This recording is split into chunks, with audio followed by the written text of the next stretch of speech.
Here you can see the 5 chapters, very simple, just 5 chapters: regional, systemic, general, modalities, and concordances. If we go into the regional, it's divided into 3 sections: the head, the trunk, the torso of the body, and the extremities. If we go into the head, we can see you've got external head, internal head, and here you'll find things like eyes, vision, ears and hearing, nose and olfaction, face and appearance, mouth, pharynx, and teeth and gums. Under the external head, you can see you have the bones, the scalp, the hair, the ears, behind the surface of the ears, the sides of the head, the temples, and the vertex. And then you've got head eyes, which will include things like the conjunctiva, the cornea, the pupils when they're contracted, the eyebrows, the eyelids. Again, it's easy to learn this, but just to give you kind of an overview, lacrimation is found under head eyes.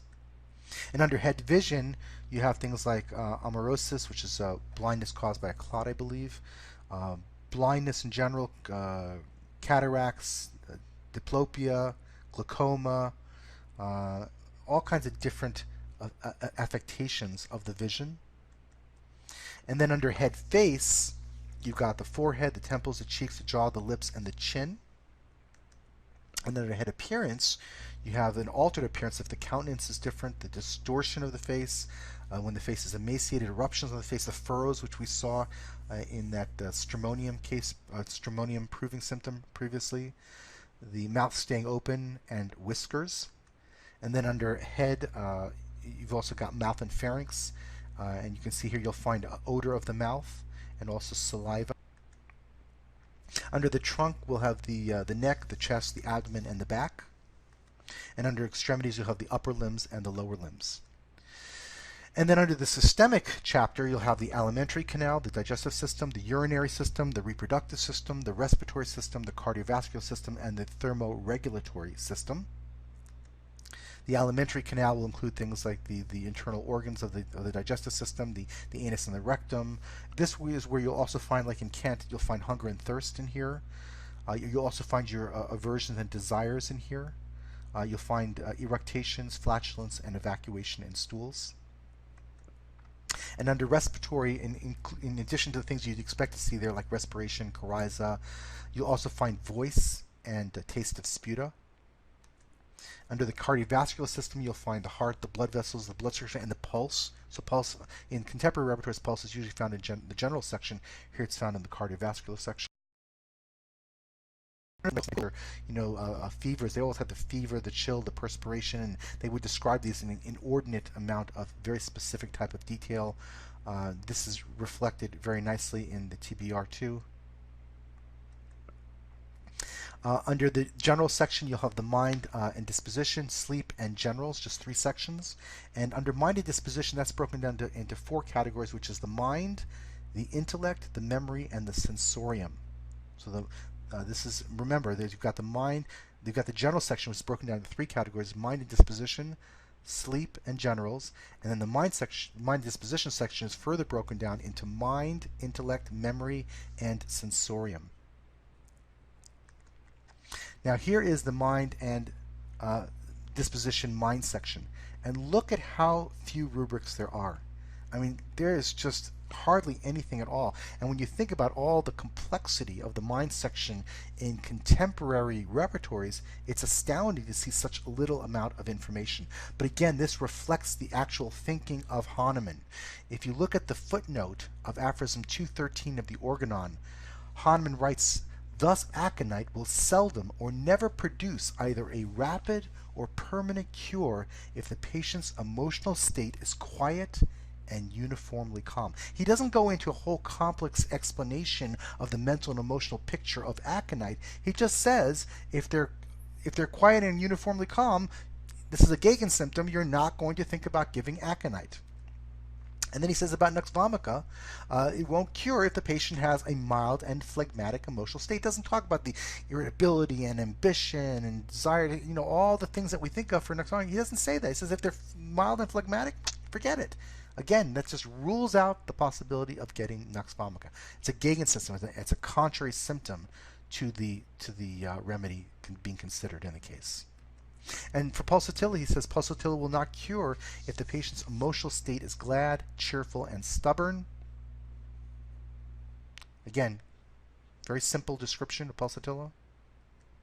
And ignatia will not cure if the patient's emotional state is unchangeable and not inclined to fright or vexation. This is so different from the way that we understand remedy setting. And I'm not arguing against the more detailed understanding, although I think it's, as Boenninghausen wrote, it's become like a romance novel in many respects, and it's gone overboard. I still think we can have a deeper understanding of the mental and emotional state of our various remedies.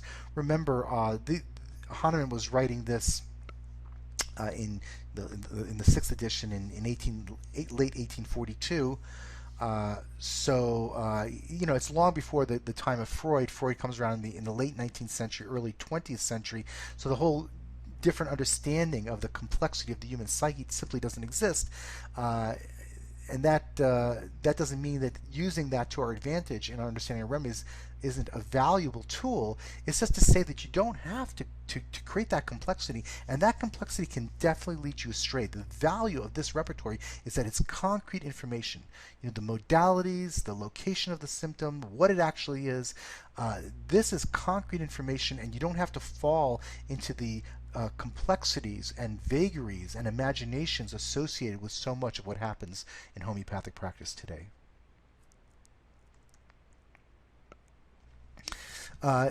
Further going into this, we have the intellect, and here you can find things like comprehension. You'll also find delirium in here, and you'll also find things like insanity and mania.